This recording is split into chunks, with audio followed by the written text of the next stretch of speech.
വളരെ പണ്ട് ഞാനൊരു സെക്കൻഡിലോ തേർഡിലോ ഒക്കെ പഠിക്കുന്ന സമയത്ത് എൻ്റെ ഒരു റിലേറ്റീവ് എന്നോട് ചോദിച്ചു, ഷോപ്പിംഗ് ഉണ്ട്, വരുന്നോ എന്ന് ചോദിച്ചു.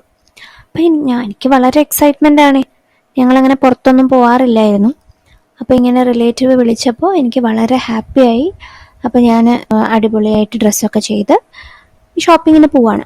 അങ്ങനെ അവരുടെ ഷോപ്പിംഗ് ഒക്കെ കഴിഞ്ഞു. അതിന് ശേഷം അവരെന്നോട് ചോദിച്ചു, വിശക്കുന്നുണ്ടോ, എന്തെങ്കിലും കഴിക്കാൻ വേണോ എന്ന് ചോദിച്ചു. അപ്പോൾ നമ്മളന്ന് കുട്ടികളല്ലേ, അപ്പം കഴിക്കാം, എന്തെങ്കിലും ജ്യൂസൊക്കെ കുടിച്ചാൽ ഞാൻ ഹാപ്പി ആകും എന്നൊക്കെ പറയുകയാണ്. അവരങ്ങനെ ഒരു ജ്യൂസിൻ്റെ കടയിലേക്ക് കൊണ്ടുപോയി. അപ്പോൾ അന്ന് ഓരോ സാധനത്തിനും എത്രയാണ് പൈസ എന്ന് നോക്കാനുള്ള ഒരു പ്രായമൊന്നും എനിക്കില്ല. അപ്പം ഞാൻ മെനു നോക്കിയപ്പോൾ എനിക്കതിൽ ഫെമിലിയർ ആയിട്ട് തോന്നിയത് ചോക്ലേറ്റ് എന്ന് പറയുന്ന ഒരു വേർഡായിരുന്നു. അപ്പം ഞാൻ പറഞ്ഞു എനിക്ക് ചോക്ലേറ്റ് മിൽക്ക് ഷേക്ക് മതിയെന്ന്.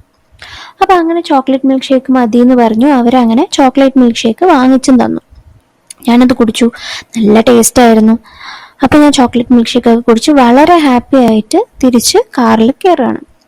കയറി കുറച്ച് സമയം കഴിഞ്ഞപ്പോഴത്തേക്കും ഈ ഒരു റിലേറ്റീവ് എന്നോട് പറയാണ്,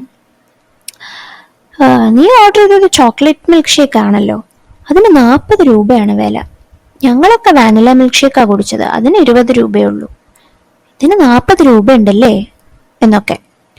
അപ്പം എനിക്ക് പെട്ടെന്ന് ഒരു വിഷമമായി. എന്തോ അത് ഒരുപാട് പൈസ ആയോ, ഞാൻ 40 രൂപ അവരെ കൊണ്ട് ഒരുപാട് ചെലവ് ചെയ്യിപ്പിച്ചു.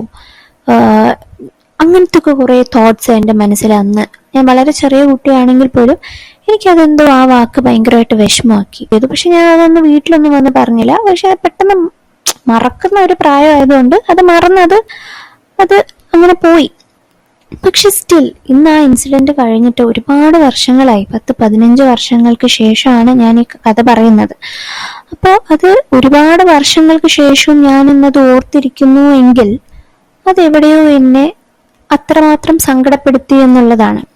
അപ്പം എനിക്ക് പറയാനുള്ളത്, നിങ്ങൾ ആർക്കെങ്കിലും ഒരു സഹായമോ അല്ലെങ്കിൽ എന്തെങ്കിലും ഒരു കാര്യം ചെയ്തു കൊടുക്കുകയാണെങ്കിൽ നിങ്ങൾ ഒരിക്കലും അത് പിന്നെ ഇതുപോലെ കുത്തി കാണിക്കാതിരിക്കുക. അത് പലർക്കും ഉണ്ടാക്കുന്ന ഒരു മുറിവോ അല്ലെങ്കിൽ സങ്കടം എന്ന് പറയുന്നത് വളരെ വലുതാണ്. നിങ്ങളൊരു സഹായം ചെയ്തില്ലെങ്കിലും ഒരു കുഴപ്പമില്ല. പക്ഷെ ഒരു കാര്യം ചെയ്തിട്ട് പിന്നെ ഇങ്ങനെ സംസാരിക്കുന്ന സമയത്ത് അത് ഭയങ്കരമായിട്ട് വിഷമമുണ്ടാക്കും. അപ്പം നിങ്ങൾക്ക് ഇതേപോലെ എന്തെങ്കിലും അനുഭവം ഉണ്ടായിട്ടുണ്ടോ നിങ്ങൾ കമൻറ്റ് ചെയ്യാം. സോ അതാണ് ഇപ്പം ഇന്നത്തെ സ്റ്റോറി. ബൈ.